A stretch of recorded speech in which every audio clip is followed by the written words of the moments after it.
Hello guys, and welcome back to the channel. It's Tiles here, and you may recognise this board. This is out of the recent Xbox 360 video I did. So I've taken it back out because I got a few comments on that video, and I wanted to do a sort of part 2 or an update to that that video that I released. So it turns out what I did by attempting to reflow these 3 chips, I wouldn't have been able to get enough heat into it with the equipment that I've got to actually reflow it. Now, that being said, let's just take the rest of this apart. This came apart a lot easier than the first time I did it, which makes sense because obviously there was some kind of learning. So now I took this back apart in probably about 5 minutes compared to the half hour it probably took me the first time, if not more. So what I want to do in this video, let's see, what do we look like there? Is that enough? There's probably not enough thermal paste on there, right?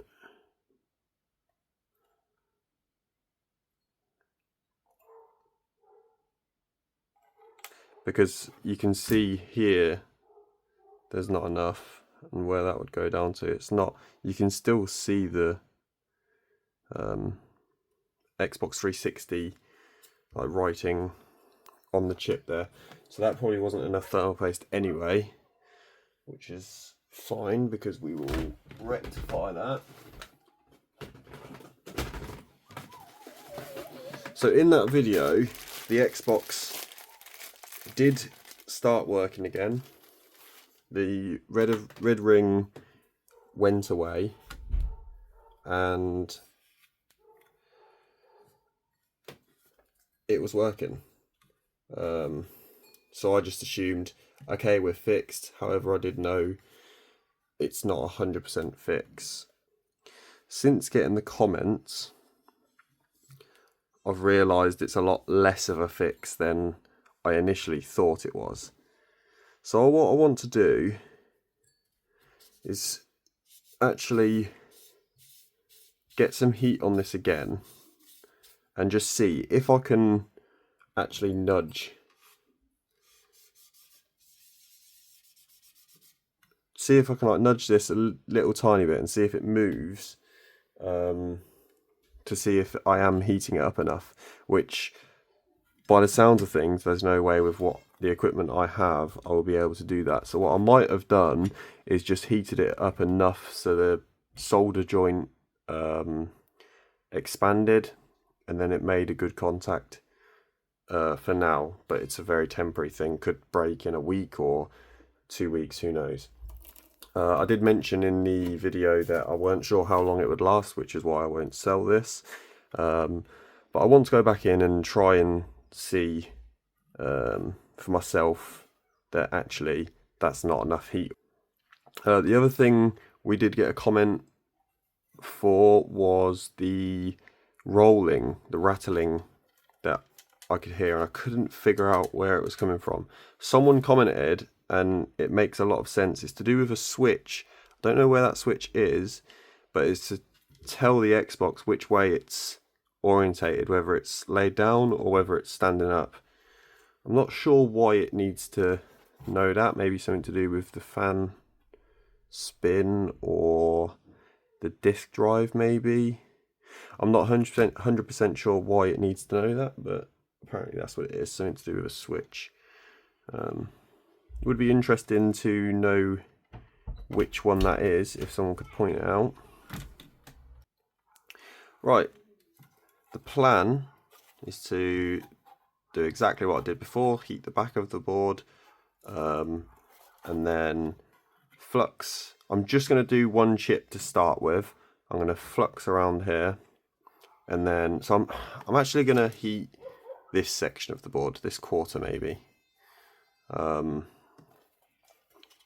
don't know if that's going to give me issue in the long run, but then I'm going to direct heat onto this chip and just see if I can actually get it to flow. If I can, I'm then going to put it back together, see if it still works. So if I can't, then it's proved myself wrong. But to be fair, I never said it was right, or I never said it was a perfect fix. But I just want to see that it's not possible with this setup. So let's get some heat into the board. I'm going to go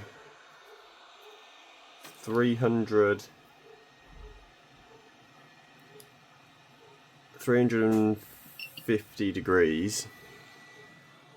And I'm just, as I said, just heat up this quarter. This is on a 50% airflow.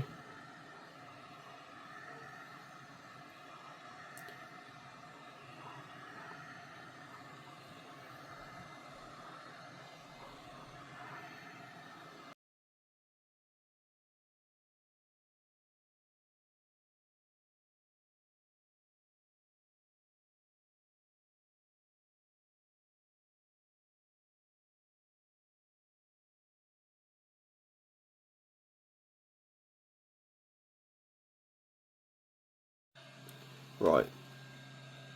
So yeah, that chip is boiling hot. Just threw heat on the back of the board. I don't know exactly how hot, but let's go around with some flux.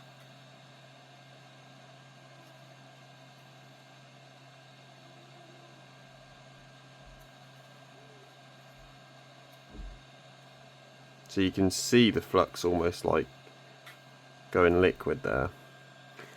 Now what I want to do, and I saw this more on, I think it was on Learn Electronics repair,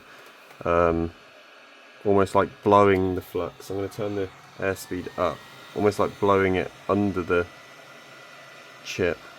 He was tilting the board, but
okay, so that was me putting heat into that chip for I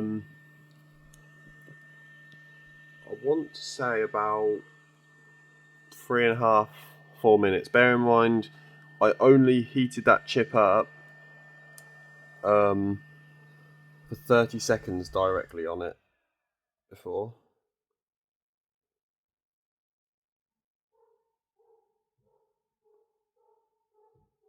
I don't actually know what this thermometer goes up to. It's only a little infrared thermometer here. It's only saying 110 degrees on the board right next to the chip here. 102 now. No, I didn't measure this straight away. It's saying 50 on the chip. It's definitely hotter than 50. Definitely hotter than 50. So I don't know. Maybe this thermometer is not a very good one to do this with. I've lost the K-type thermal coupler thing for the multimeter I have. I'm not sure if that's any better anyway. Let's see on the back of the board if we get what we get here. That's saying 93 directly behind 92. I don't know how quickly this would have cooled down, but I would say that definitely did not get hot enough, anywhere near hot enough probably, to actually reflow this chip. So I am going to be looking at a preheater, so I can do this kind of work. But at the moment, space is not something I have a lot of. I'm going to have to let that cool down first, but then I'm going to clean it up and just double check it does still work for now. But this is exactly why I decided to set this channel up, guys. I tried to repair this item, and if I didn't know any better, or I shouldn't say if I didn't know any better, if I didn't upload this video, I never would have known that that wasn't hot enough, because I was only following what another video on YouTube had showed me. So they're saying that's a reflow. If I hadn't have uploaded this video, I wouldn't have known any different and would have assumed that that had reflowed the chip. But obviously it hasn't, because they said 400 degrees on the back of the board, heat it up, and then direct for 30 seconds. I was on that chip for about 4 minutes and it didn't wet the solder under it. It clearly wasn't going anywhere. So this is the thing, there's a lot of information out there on YouTube. You just have to almost take it with a pinch of salt, because you don't know who is saying what. I've just realised, hold on a minute. I mean, this is working, or was working. I'm interested about that. I didn't actually notice that last time. So you got the IC in the middle here, but what's the pads here for? Because on this side there's not. But I have also just seen this. Is that some sort of liquid damage? Or is it a residue? I mean, we didn't touch this board. It almost looks like a... I'm not sure. Maybe I'll end up having to do a third update on this video. Let's just, I think that, yeah, that just clips around there. Oh, the other thing someone else did mention is they said, so I was using the touch button here. It's not, it doesn't depress at all. It's just a touch sensitive button to test it. Excuse me. Someone said in the comments that you just have to push the black switch or the black button, and that's just an LED in there. There's not a button on that at all. This one is this. So that's a button. I think that's the sync button. Would that turn it on? Is that what the person was on about? I'm not 100% sure. If someone could just clear that one up, or maybe he's talking about a different thing. But that doesn't look great, does it? Nothing in there, but yeah, that doesn't look great. Let's just clean that up a little bit.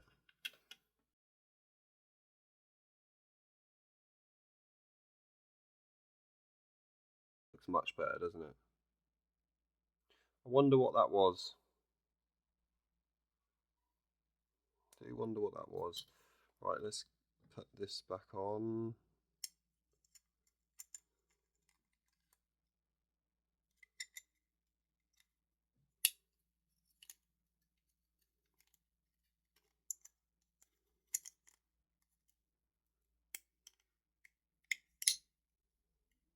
There you go. That's back on there. And then yeah, this is cooled down now. Still slightly warm on the back of the board, but for all intents and purposes, that is probably about 30 degrees. I wonder what this says. That was saying low on the actual chip anyway, but 35 degrees that's saying on the actual chip, saying 26 degrees, but I don't think there's much difference. Right, while we're here, I'm just gonna use contact cleaner. Try and just get it all over underneath. I don't want there to be flux left under the chip.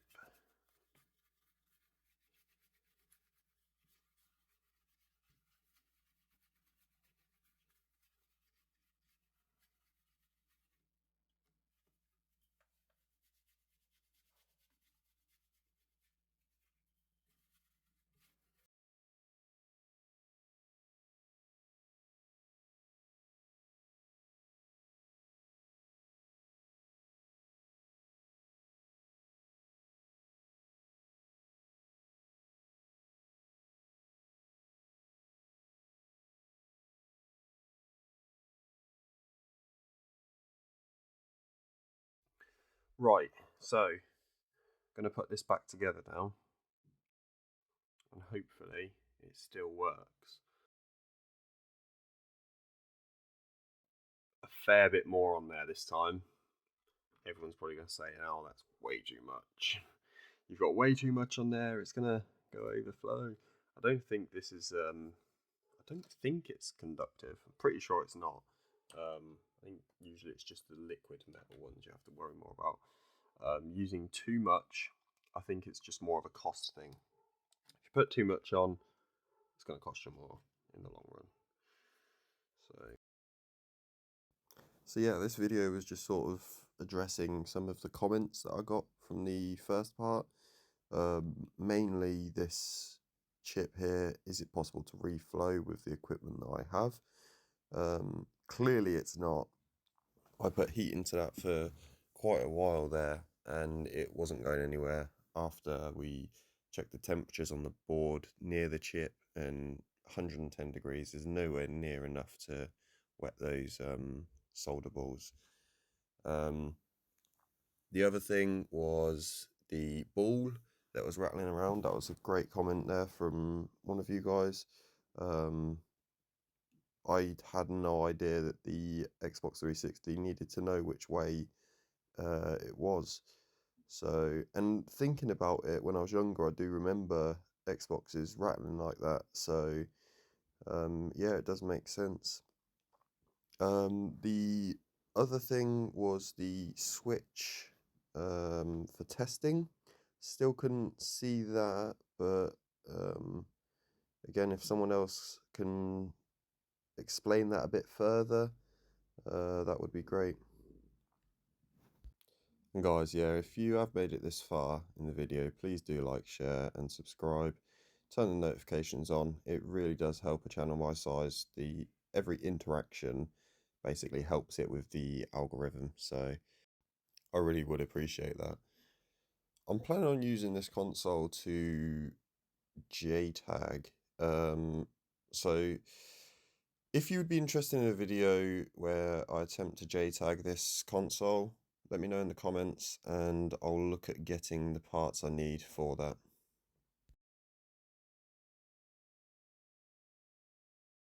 Okay, so you've got one HDMI. So yeah, the TV that I've currently got this on is not working properly. It dies after a couple of minutes. It may be a video, but I'm just using it to test for now. 3, 2, 1, green light. And it's loading up. So, as you'll be able to see here, loading up, and it is still working. How long for? I don't know. I really don't know. Okay, yeah, so turns out the TV seems to actually work fine when it's not in the DVD mode, because it's got a DVD player built into it. I think it's just something to do with the power supply not being enough for it. I did look at the power supply briefly, and the output on it's only 12 volt, 1.5 amp. And on the back of the TV, it requires 12 volt, 5 amps. So I believe that it's working fine until you use the DVD function. Then it tries to take too much power. Power supply overheats after a few minutes and then turns off. So I probably won't do a separate video on that one, because I do think it is just the power supply. But I've been playing the Xbox for, oh no, saying that, the TV literally just turned off. Good timing. I was playing the, I've just opened the tray. TV turned off, but the Xbox is still functioning. So yeah, I was just playing Peggle for about 20 minutes. It gets pretty addictive. So yeah, the Xbox is working fine again. It's kicking out a bit of heat while the game is loading here, but it's obviously just loading up Sims now because I opened and closed the tray. It is kicking out quite a bit of heat though.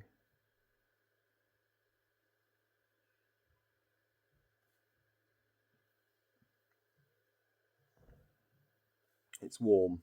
It's toasty. Let me know what you think on that, guys. I definitely think there's enough thermal paste on there. But yeah, let me know what you think on that one, because it is heating up quite a bit. I can't remember if these consoles did run fairly hot. Saying that, it's no warmer than what my computer would get. So yeah, thank you for watching, guys. Please, as I said, do like, share and subscribe if you did enjoy that, and turn the bell notifications on. See you in the next one.